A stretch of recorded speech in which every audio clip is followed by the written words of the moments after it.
YS Vivekananda Reddy హత్య కేసులో నిన్న సునీతారెడ్డి ఇచ్చిన ప్రెజెంటేషన్ కు అవినాష్ రెడ్డి వివరణ ఇచ్చే ప్రయత్నం చేశారు. వైఎస్ వివేకాను చంపానన్న దస్తగిరిని ఎలా అప్రూవర్ గా మార్చారని ఆయన ప్రశ్నించారు. సిబిఐ సునీత దస్తగిరి లాలూచి పడ్డారని ఆరోపించారు. దీనికి సునీత కౌంటర్ ఇచ్చారు. నిబంధనల ప్రకారమే అప్రూవర్ గా మారారని, అప్రూవర్ గా మారినంత మాత్రాన శిక్ష నుంచి తప్పించుకున్నట్లు కాదని సమాధానమిచ్చారు.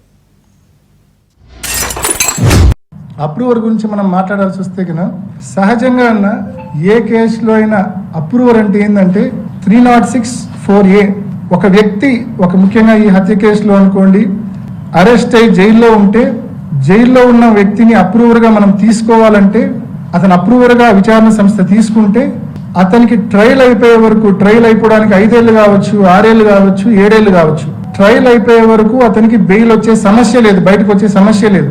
దాన్ని ఓవర్కమ్ కావడానికి చట్టంలోని లొసుగును చూసుకొని అతనికి పెద్ద గిఫ్ట్ 306(4)B అదేంటంటే యాంటిసిపేటరీ బెయిల్ వచ్చిన తర్వాత అప్రూవర్గా మార్చుకుంటే అతను జైల్లోకి ఒక్కరోజు కూడా పోవాల్సిన అవసరం లేదు.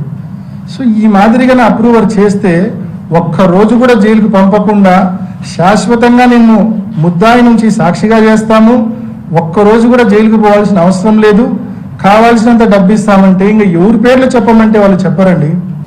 అప్రూవర్ స్టేటస్ అన్నది కోర్టుకి, ఇన్వెస్టిగేషన్ ఏజెన్సీకి, ఆ అప్రూవర్కి మధ్యన ఉండేది. సిబిఐ వాళ్ళు అనుకున్నారు వాళ్ళకి ఒక అప్రూవర్ అవసరము ఈ కేసు ముందుకు పోయేదానికి అని చెప్పి తీసుకున్నారు. అప్రూవర్ అయినంత మాత్రాన ఆయన నిర్దోషి కాదు. ట్రయల్ ప్రాసెస్లో ఆయనను కూడా ఆయన కూడా ట్రయల్లో part of the process. Judge మిగిలిన అక్యూజ్డ్ ఎట్లా ట్రీట్ చేస్తారో అట్లానే Dastagiri will also have to go through the fire.